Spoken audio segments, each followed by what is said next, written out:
اب ایاک نستعین کی طرف آتے ہیں. میں نے آپ کو ہر سیشن کے ساتھ کچھ چیزیں سمجھائی ہیں کہ الفاظ کے کچھ خاص معنی ہوتے ہیں. ابھی نستعین اصل میں لفظ ہے اعون سے، اعون، عین واو اور نون، اس کی اصل ہے عین واو اور نون، اعون. اور یہ عربی میں بہت سارے الفاظ ہیں مدد کے لیے، ان میں سے ایک لفظ ہے. اوکے، مدد کے لیے مد یمدو بھی آتا ہے، نصر ینصر بھی آتا ہے، ساعد یساعد بھی آتا ہے، اور بھی الفاظ آتے ہیں.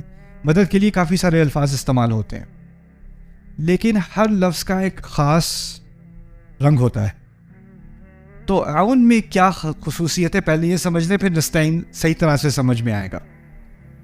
اعون میں ہوتا ایسا ہے کہ جیسے فرض کریں، میں مثال دیتا ہوں، آپ گاڑی چلا رہے ہیں، آپ کا ٹائر جو ہے وہ پنکچر ہو گیا، تو آپ کو سائڈ پہ گاڑی کھڑی کرنی پڑی. اب آپ کی گاڑی کے پیچھے ڈگی میں جیک ہے، آپ اس کو گاڑی کو اٹھا رہے ہو اسپیئر ٹائر لگانے کے لیے نا، لیکن آپ میں اتنی توانائی نہیں ہے، اتنی قوت نہیں ہے کہ آپ اس کو پوری طرح سے اٹھا سکو. تو آپ تھوڑی دیر تک تو اٹھا سکے، لیکن پھر وہ بہت بھاری ہو گیا اور آپ سے اٹھایا نہیں گیا. تو راستے سے کوئی گزر رہا تھا، آپ نے کہا بھائی آپ ذرا میری مدد کر دیں گے تھوڑی سی، اس سے زیادہ مجھ سے ہو نہیں رہا. تو اس نے پھر آپ کی تھوڑی سی مدد کی اور پھر وہ اٹھ گیا، پھر آپ نے ٹائر چینج کر لیا. چلو جی، ایک مثال ہو گئی. ایک اور مثال ہے، آپ کا ٹائر جو ہے وہ پنکچر ہوا، آپ نے سائڈ پہ گاڑی کھڑی کی، آپ گاڑی میں ہی بیٹھے ہوئے ہو، کھڑکی آپ نے نیچے کی، کوئی گزرا تھا، یار ذرا یہ میرا فیوریٹ گانا لگا ہوا ہے، میں سن لوں، تم ذرا ٹائر چینج کر دو گے میرا، یہ تو آپ نے مدد، دونوں سینیریو میں آپ نے مدد مانگی ہے، لیکن ایک سینیریو میں اور دوسرے سینیریو میں فرق ہے. ایک سینیریو میں آپ نے اپنی پہلے پوری کوشش کی جہاں تک کر سکتے تھے، اور جہاں آپ اپنی لمٹ تک پہنچ گئے، اپنی انتہا تک پہنچ گئے، اس انتہا پہ پہنچنے کے بعد پھر آپ نے مدد مانگی. اور دوسری صورتحال میں کیا ہوا، آپ نے کیا اپنی پوری کوشش پہلے کی؟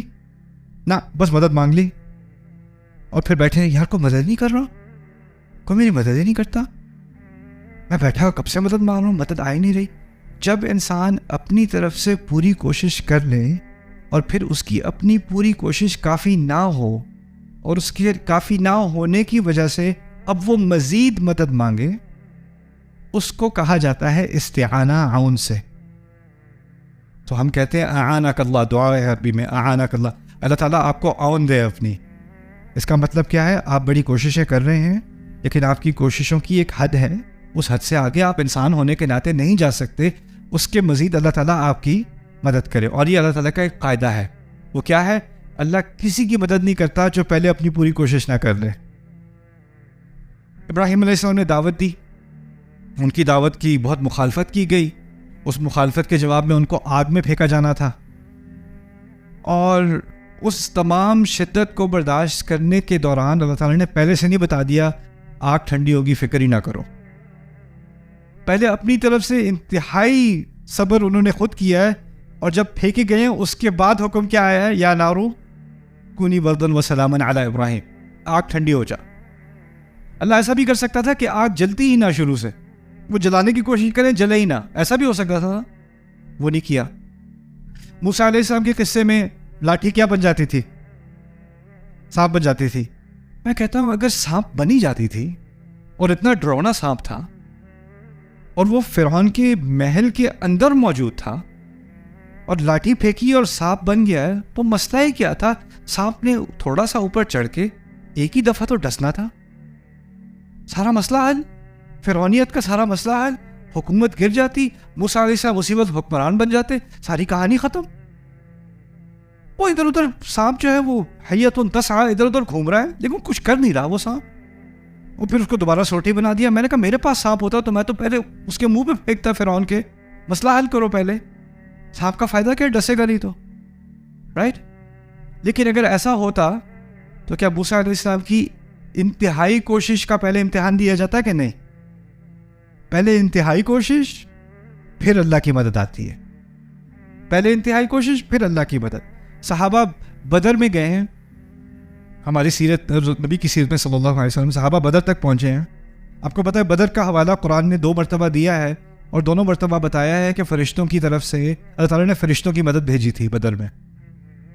وَلَقَدْ نَصَرَكُمُ اللَّهُ بِبَدْرٍ وَأَنْتُمْ أَذِلَّةٌ، اللہ نے تمہاری بدر میں مدد کی تھی اور تم کمزور تھے. جو فرشتے ہیں، ایسا بھی ہو سکتا تھا کہ صحابہ ابھی میدان جنگ میں پہنچے بھی نہیں اور فرشتے سارا معاملہ ختم کر کے بیٹھے ہوئے کیونکہ اللہ نے مدد بھیج دی. لیکن پہلے کیا کیا؟ بار بار قصہ سنتے ہیں، 313 تھے، اتنی سی ہمارے پاس جو ہے وہ تلواریں تھیں، 2-3 گھوڑے تھے، کچھ یہ سامان نہیں تھا، اور ان کی 1000 فوج تھی. اللہ تعالیٰ نے 2-3 ہزار فرشتے بھیجے تھے. اور پھر یہ بھی کہہ دیا تھا یمددکم ربکم بخمسۃ من الملائکۃ مسومین، 50,000 من الملائکۃ مسومین. 5000 بھیج دے، اس کے لیے کیا ہے؟ 1000 کے مقابلے میں 5000 بھیج دے. احد میں 3000 سے کیا 5000 بھیج دے. لیکن اللہ تعالیٰ نے پہلے سے مدد نہیں کی. پہلے کیا دیکھنا ہوتا ہے؟ انسان کی بھرپور کوشش. یہ جو دعویٰ کیا ہے نا، یہ وہ جس کو کہتے ہیں نا چھوٹے منہ بڑی بات، یہ کہلوا دی اللہ تعالیٰ نے. اللہ تعالیٰ ہم آپ سے اس وقت مدد مانگ رہے ہیں جب ہم اپنی پوری کوشش کر چکے ہیں. یہ بات کہی جا رہی ہے. ہم تیری ہی عبادت کرتے ہیں اور تیری عبادت کرنے میں بڑی کوشش کرتے ہیں، اور جب اپنی کوشش کی حد تک پہنچ جاتے ہیں اور پھر اس بات کا احساس ہوتا ہے کہ اس سے آگے ہم خود کر نہیں سک رہے، تب ہم آپ کی مدد مانگتے ہیں. یہ کا نستعین. اب آپ اس چیز کو کمپیئر کریں، اس کا تقابل کریں. ہمارا جو رویہ ہے اسلام میں آج ہماری قوم کا، اللہ تعالیٰ سے مدد مانگنے کا جو رویہ ہے، جو آپ عام طور پہ دیکھتے ہو اپنے اندر، اپنے دوست احباب کے اندر، فیملیز کے اندر، کلچر کے اندر، کیا دیکھتے ہو؟ بس جی اللہ کی مدد آئی نہیں رہی، کیا کر سکتے ہیں؟ دیکھیں جی، بس اللہ نے یہی لکھا ہوا تھا، کیا ہو سکتا ہے؟ ہاتھ پہ ہاتھ پہ رکھ کے مدد کا انتظار ہو رہا ہے. یہی بات ہوتی ہے نا. وہ پرانا قصہ ہے، کرسچنز بہت یوز کرتے ہیں، لیکن بات صحیح ہے. وہ کہتے ہیں ایک سیلاب آ رہا تھا، تو سب شہر سے نکل رہے تھے کیونکہ اعلان آ گیا تھا کہ سیلاب آ رہا ہے. ایک صاحب نے کہا نہیں، میرا رب میرے لیے کافی ہے، تم لوگ جاؤ، میں اپنے رب سے مدد مانگوں گا. سارے نکل گئے، ایک بندہ رہ گیا گاؤں میں. سیلاب آ رہا ہے، پانی بڑھتا چلا گیا. تو ایک بندہ کشتی سے گزر رہا تھا، اس کی چھوٹی سی، اس نے کشتی خود ہی پٹھوں سے بنائی اس نے، اور بنا کے کہتا ہے بھائی آ جاؤ، میرے پاس ایک اور کی جگہ ہے. نہیں، میرا رب مجھے میری مدد کرے گا، مجھے تمہاری کوئی ضرورت نہیں. اب پانی اوپر تک چلا گیا، تو وہ اب چھت پہ کھڑا ہوا ہے اکیلا، پانی اوپر اٹھ رہا ہے. اوپر سے ہیلی کاپٹر بھی آ گیا، اس نے دیکھ لیا اسے، نے کہا آپ آ جائیں یہ پکڑ لیں. نہیں، میرا رب میری مدد کرے گا. بندہ ڈوب گیا، فرشتے پکڑ رہے ہیں. وہ کہتے ہیں میرے رب نے میری مدد نہیں کی.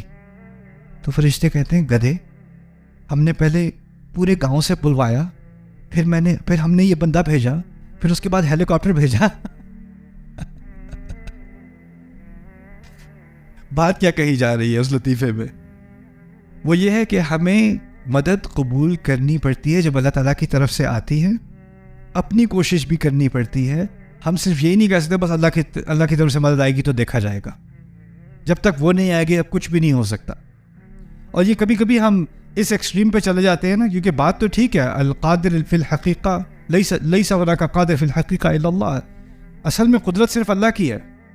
میں یہاں کڑا چل رہا ہوں، لیکن میرے چلنے کی صلاحیت اللہ تعالیٰ کی طرف سے ہی آ رہی ہے.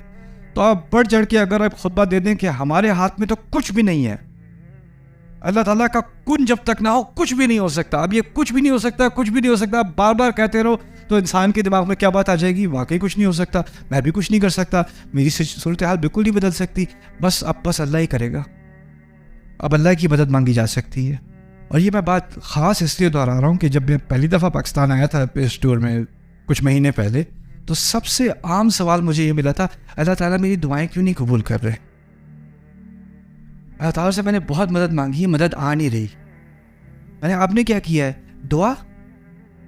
اور کیا کیا؟ اور زیادہ دعا، روزے بھی رکھے ہیں میں نے. آپ نے خود کچھ کرنا نہیں ہے، بس مدد مانگنی ہے. اور یہ کس چیز کی مخالفت ہے؟ ایاک نستعین کی.